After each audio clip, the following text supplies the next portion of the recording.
दक्ष ने एक विशाल यज्ञ का पुनः आयोजन किया, सबको निमंत्रण दिया, पर भोलेनाथ को कोई निमंत्रण नहीं। जब यज्ञ की तिथि आई तो बड़े बड़े विमान कैलाश खंड के ऊपर से गड़गड़ाते हुए जाने लगे। तो देवी सती जो कैलाश में विराजमान है, जब गड़गड़ाते हुए विमानों का स्वर सुनाई पड़ा तो ऊपर देखने लगी। तो देखा कभी अग्निदेव का विमान जा रहा है, कभी इंद्र का विमान जा रहा है, कभी वरुण का विमान जा रहा है। तो पूछ लिया, अरे बहन कहाँ जा रही हो? तो उन्होंने कह दिया, जानती हो तुम्हारे पिता के यहाँ जा रही है। जो ये सुना कि पिता के यहाँ, तो महाराज चारों खाने चित्त और सती जी व्यथित। अरे ये क्या हो गया, पिताजी ने मुझे निमंत्रण क्यों नहीं दिया? मेरे घर में यज्ञ और मुझे ही पता नहीं। हो सकता भूल गए हों, चलो कोई बात नहीं, मुझे चलना चाहिए, पर बिना पति की आज्ञा के कैसे जाऊं? आजकल हो तो पहले मायके जाते हैं और तब जाकर के फोन होता कि हम पहुंच गए। अब पति का साहस नहीं कि पूछे कि बताते तो सही। अच्छा अच्छा देवी पहुंच गई, बस ये कृपा करो कब आओगी? तो सती देवी सबसे पहले पति के सम्मुख जाकर के चरण दबाने लगे, और जैसे ही चरण स्पर्श किए भगवान शिव ने नेत्र खोले और भगवती सती भगवान को समाधि से उठे हुए देख करके बोल पड़ी, हे प्रभु आपसे विनम्र प्रार्थना है, कुछ कहना चाहती हूँ। बोले बाबा बोले, बोलो देवी, इसमें आज्ञा लेने की आवश्यकता क्या है? अब देखो माताएं कितनी चतुर होती हैं, इसी श्लोक से स्पष्ट हो जाता है। अगर काम नहीं बनाना हो तो कहेंगे मेरे पिताजी ऐसे, मेरे पिताजी वैसे, मेरे ऐसे। और अगर मायके जाने का नंबर हो तो तब पति से संबंध जोड़ेंगे। अरे जानते हो आपके ससुर जी का फोन आया था, क्या कह रहे थे? बोले कि जरा पूछना कि भाई बेटी को बुलाना चाहते हैं। तो अब पति से संबंध जोड़ रही हैं ससुर कह करके। तो ऐसे सती जी भी चतुरता दिखाते हुए बोली, प्रजापतेस्ते श्वशुरस्य सांप्रतम। हे भोलेनाथ, आपके ससुर प्रजापति दक्ष ने यज्ञ का आयोजन किया है, उसमें हमको चलना चाहिए। भगवान से बोले, भाई देवी तुम ठीक कह रही हो, पर ये बताओ क्या निमंत्रण आया? बोले निमंत्रण तो नहीं आया। तो बोले कोई मोबाइल फोन आया हो? बोले महाराज वो भी नहीं आया। बोले व्हाट्सएप इंस्टाग्राम आजकल तो न जाने क्या क्या चल गया महाराज, आदमी कुछ करे उससे पहले ही वायरल हो जाता है। देवी सती बोली नहीं नहीं ऐसा तो कोई मैसेज भी नहीं मिला। तो भगवान से बोले फिर जाना उचित नहीं देवी। बोले ये कौन सी बात हो गई? अरे अपने पति के यहाँ, अपने पिता के यहाँ, अपने मित्र के यहाँ, अपने गुरु के यहाँ और प्रभु के यहाँ बिना बुलाए भी जा सकते हैं। वहां ऐसा नहीं कि निमंत्रण की प्रतीक्षा करी जाए, तो इसलिए चलना चाहिए। भगवान से बोले देवी आज तक तो हम नहीं बता रहे थे, पर आज तुम्हें एक घटना सुना रहे हैं। आज तुमने वो स्मरण कराया है वो क्षण जब भरी सभा में दक्ष ने मेरा अपमान किया था। अब भोलेनाथ कैसे हैं, उस घटना को बीते हुए कई समय व्यतीत हो गया, और आज बता रहे हैं जब जिद कर रही हैं सती मैया अपने मायके जाने की, और हमारी वर्तमान स्थिति हो तो अगर ससुराल में जाके पति का जरा भी अपमान हो गया हो, अरे अपमान तो छोड़ो, किसी ने पानी भी नहीं पूछा हो तो घर पे आके सबसे पहले पत्नी पे बरसेगा। बड़ा कहती रहती है मेरे पिता ऐसे, दो कौड़ी का शिष्टाचार नहीं, अनाप शनाप बोलने लगेंगे। लेकिन भोलेनाथ का उतना बड़ा अपमान हुआ, श्राप तक मिल गया, पर इतने समय तक कुछ सती से बोले ही नहीं। आज बोले पर तब जब सती जी दुराग्रह कर रही हैं जाने को। भगवान से बोले तुम्हारे पिता ने ब्रह्मा जी, भगवान नारायण और समस्त देव समाज के मध्य में मुझे अपमानित किया। आज तुम दुराग्रह कर रही हो इसलिए रोक रहा हूं, मत जाओ। मेरे बिन मैं तो जाऊंगा नहीं। क्योंकि मैं जानता हूं तुम्हारे पिता दक्ष ने जो यज्ञ का आयोजन किया है मुझसे द्वेष प्रदर्शित करने के लिए किया है, ताकि शिव आए और उसका अपमान कर सकूं। इसलिए मैं तो जाऊंगा नहीं, तो मैं कहूंगा तुम भी मत जाओ। तो सती बोली फिर गलती तो आपकी है। अरे उस सभा में सबने प्रणाम किया तो आप भी प्रणाम कर लेते तो क्या बिगड़ जाता। भगवान बोले हम अपने में होते तो प्रणाम करते ना, हमको तो होश ही नहीं रहा कब तुम्हारे पिताजी आ गए। तो बोले गलती तो आपकी है, कम से कम ध्यान पूजा पाठ तो समय देख के किया करो। अरे कहीं किसी प्रोग्राम में जा रहे हो और वहां जाके तुम समाधिस्थ हो गए, ये कौन सी बात। गलती तो आपसे हुई है। भगवान से बोले इनको जाने की जल्दी पड़ी है, सो अपनी जिद पे अड़ी है। बोले देवी हम तो एक ही बात कहेंगे, अगर चली गई तो तुम्हारा कल्याण नहीं होगा। तो देवी सती बोली कौन सा मैं आपकी प्रतीक्षा कर रही हूं, मैं तो जाऊंगी। तो भगवान बोले ठीक है जैसी आपकी इच्छा।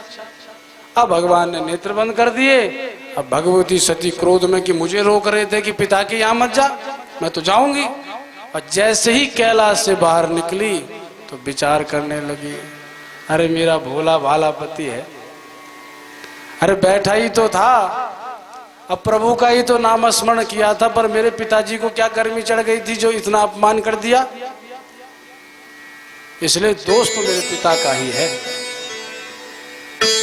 तो क्या करूं, जाऊं कि नहीं जाऊं। भाई जहां मेरे पति का अपमान हुआ वहां नहीं जाना चाहिए। तो तत्क्षण लौट गई अपने निज भवन की ओर। पर जैसे ही भवन की ओर जाने लगी इतने में एक विचार आया, देखो मेरे पिता और पति में खटपट हो गई, और अगर मैं नहीं गई तो ये खटपट बढ़ती ही चली जाएगी।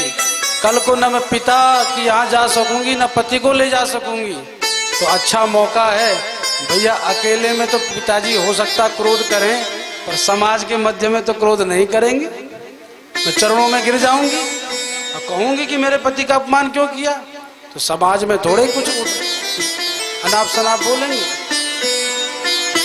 इसलिए जाना चाहिए।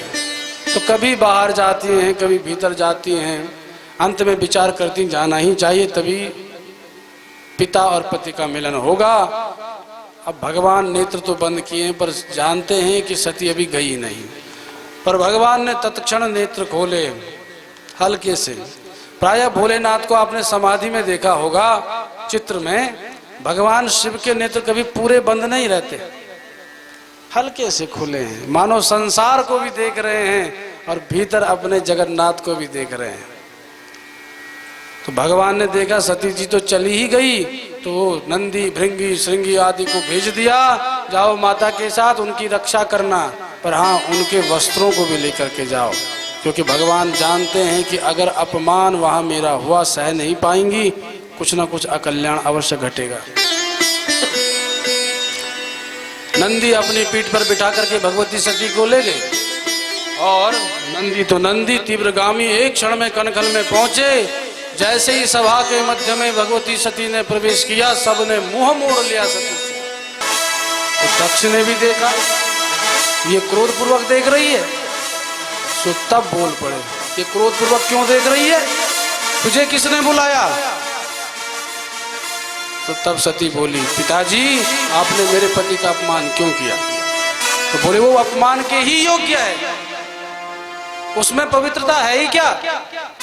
इसलिए तो यज्ञ तो पवित्र कर्म है, और ऐसे कर्म में उस अपवित्र व्यक्ति को बुला करके मैं अपना पवित्र यज्ञ अपवित्र क्यों करूं।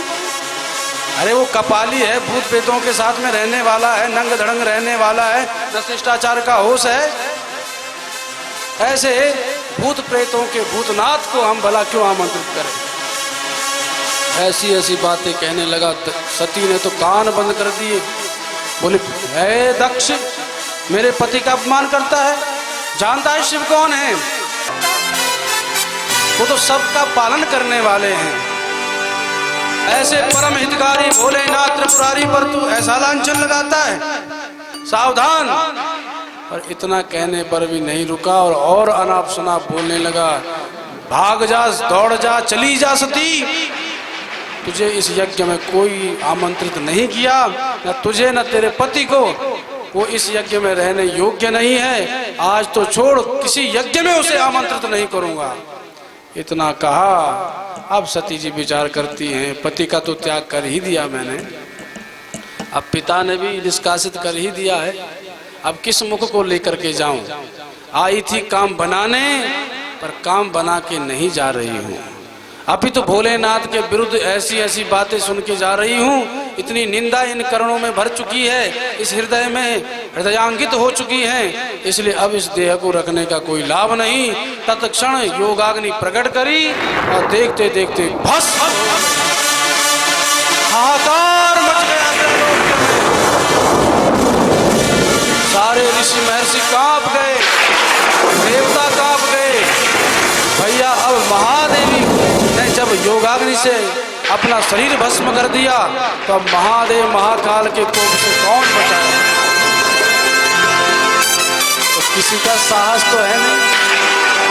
और उस समय पर न तो दैनिक जागरण था, न तो नवभारत टाइम्स था, और न तो कोई प्रेस रिपोर्टर थे। टेलीविजन होता तो भोले बाबा वहीं देख लेते, पर ऐसा तो कुछ नहीं था। एक ही संपादक थे 14 भुवनों में, श्री नारद जी महाराज। और जो घटना घटी, इतने में नारद जी पहुंच गए कैलाश पर। कैलाश में पहुंचते ही जो हरिनाम गुण गाया भोलेनाथ के समक्ष नारद जी ने, भोले बाबा बोले, भाई नारद आज कैसे आना हुआ अचानक से? बोले कुछ सुनाने आया। बोले क्या? तो सुनाया कि भवो भवन्या निधनम प्रजापते, हे भव, आपकी भवानी समाप्त हो गई। अर्थात कहाँ गई थी? बोले हरिद्वार में यज्ञ चल रहा था, उसी में गई थी। अरे जानते हो, वहां जाकर के मूढ़ दक्ष ने भवानी का बहुत अपमान किया, तुम्हारा भी अपमान किया, और ऐसा अपमान किया कि भगवती सती से सहा नहीं गया। माँ भवानी ने वही तत्क्षण योगाग्नि प्रकट करी और भस्म हो गई। अब जब भवानी से विलग हो गए भव, यह सुना भगवान शिव का क्रोध महाराज सातवें आसमान। या तो इतने शांत थे कि महाराज बहुत कुछ कहा, फिर कुछ भी, तब भी कुछ न बोले। और जब भवानी ही समाप्त हो गई ये सुन लिया, क्रोध अपार माददे, अपार क्रोध से समन्वित हो गए भोलेनाथ। अब देव महादेव से काम नहीं, अब काल और महाकाल का काम आया। भगवान महाकाल बन गए, तांडव होने लगा कैलाश में। कभी इधर नाचते, कभी उधर नाचते, कभी उल्टे नाचते, कभी सीधे नाचते। अभी तो महाराज क्रोध बढ़ा ही था कि दूसरी आहुति डाली नारद जी ने। क्या? कि अब तक तो ये कहा कि सती भस्म हो गई, जो ही क्रोध बढ़ा, अब कोई लड़ाई न कराना चाहे तो वो क्या करेगा? सोचेगा भैया क्रोध शांत हो जाए तब दूसरी बात कहूं। पर जैसे ही क्रोध बढ़ा, अग्नि में आहुति डाली नारद जी ने। अरे महाराज जानते हो और क्या हुआ? क्या हुआ? बोले आपके नंदी भृंगी श्रृंगी जितने शिवगण थे, जब भवानी भस्म हो गई तो वो मारने दौड़ पड़े उनको जिन्होंने आपका अपमान किया। फिर क्या हुआ? बोले भृगु ने न जाने कैसे कैसे देवता प्रकट कर दिए यज्ञ कुंड से, और उन्होंने आपके गुणों को मार मार के भगा दिया। और जब ये सुना कि न सती रही, अब मेरे गुणों पर भी ऐसा प्रहार, मेरे गुणों को भी मार मार के भगा दिया। अब तो भगवान के क्रोध की कोई सीमा नहीं रही। क्रोधातुर होकर के कभी अपने बाल नोचने लगते हैं, कभी अपने होंठ चबाने लगते हैं, कभी अट्टहास करने लगते हैं। और करते करते भगवान ने जटा उखाड़ी और उस कैलाश के एक दिव्य पाषाण खंड पर पटक दी। और जैसे ही पटकी, वहां से विराट पुरुष प्रकट हो गया। विराट पुरुष प्रकट हो गया जिसके हजारों हाथ हैं, हजारों पैर हैं, हजारों सिर हैं, कोई गिन नहीं सकता। और समस्त सिरों में महाराज त्रिपुंड लगा है, 3-3 नेत्र हैं, और सिर पर अग्नि जल रही है। कोई अग्नि का कुंड नहीं रखा था। केस रक्त कांति के थे, लाल और पीले रंग के, इसलिए ऐसा लग रहा था कि अग्नि जल रही है।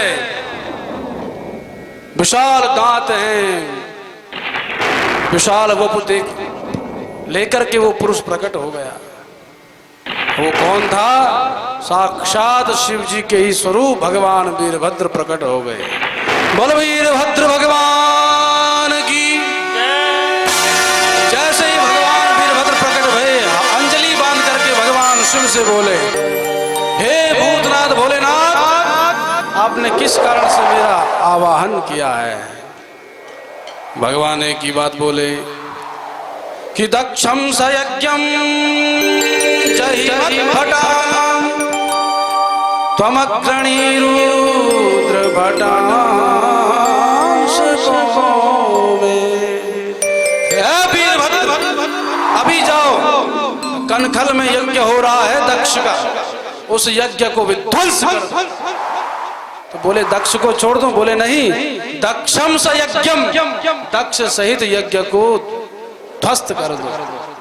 दक्ष भी बचने न पाए। बस आज्ञा क्या मिलनी थी? बोले कारण? बोले यही है कि तुम्हारी माता भवानी अब नहीं रही, मूढ़ दक्ष के कारण।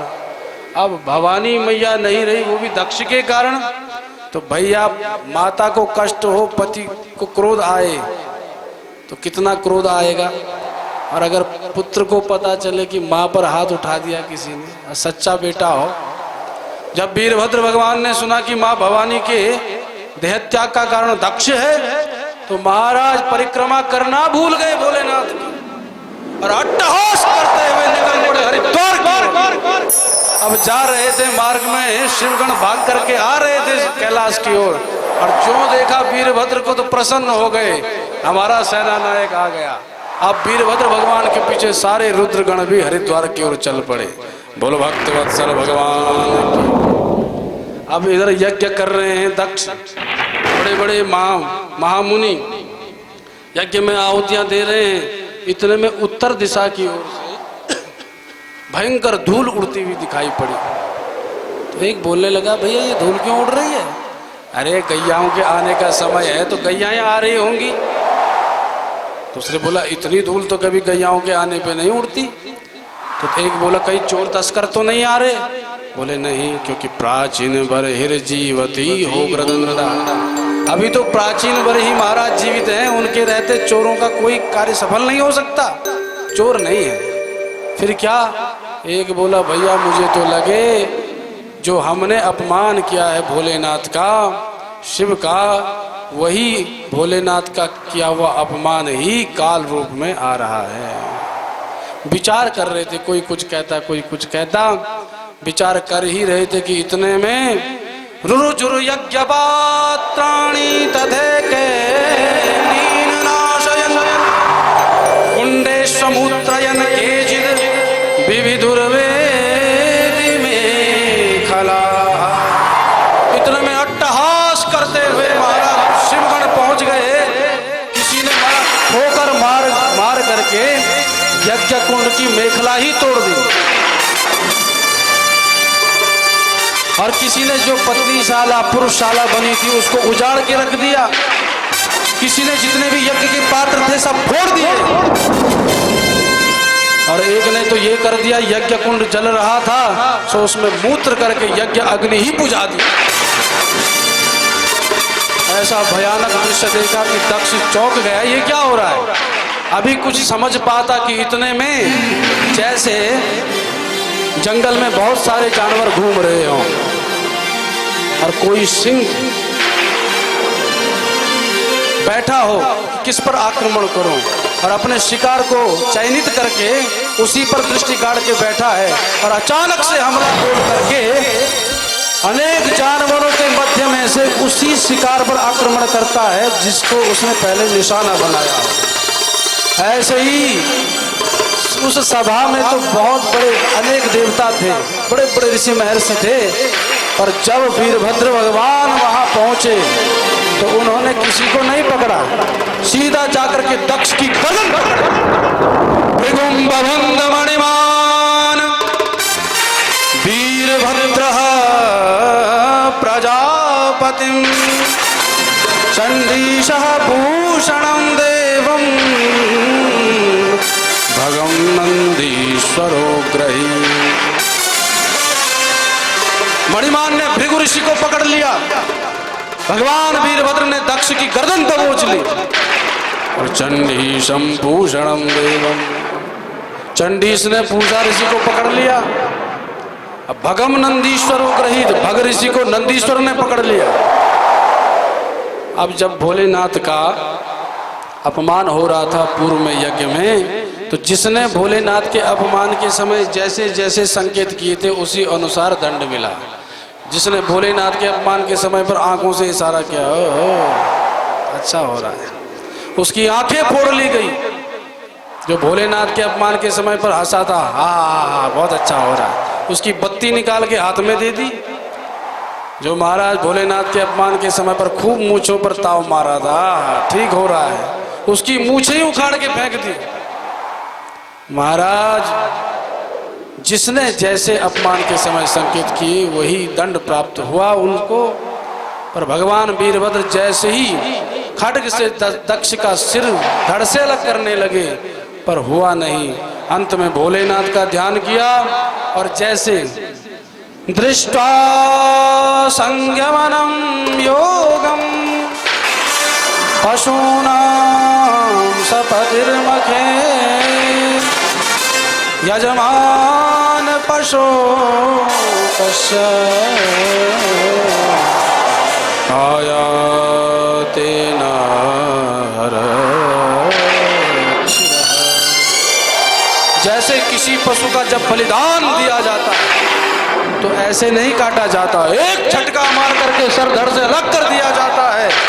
ऐसे वीरभद्र भगवान ने भी भोलेनाथ का स्मरण किया और भोलेनाथ के प्रदत्त खड्ग को हाथ में लेकर के अट्टहास करते हुए उसी प्रकार से दक्ष का सिर धड़ से अलग कर दिया। बोलो वीरभद्र भगवान की।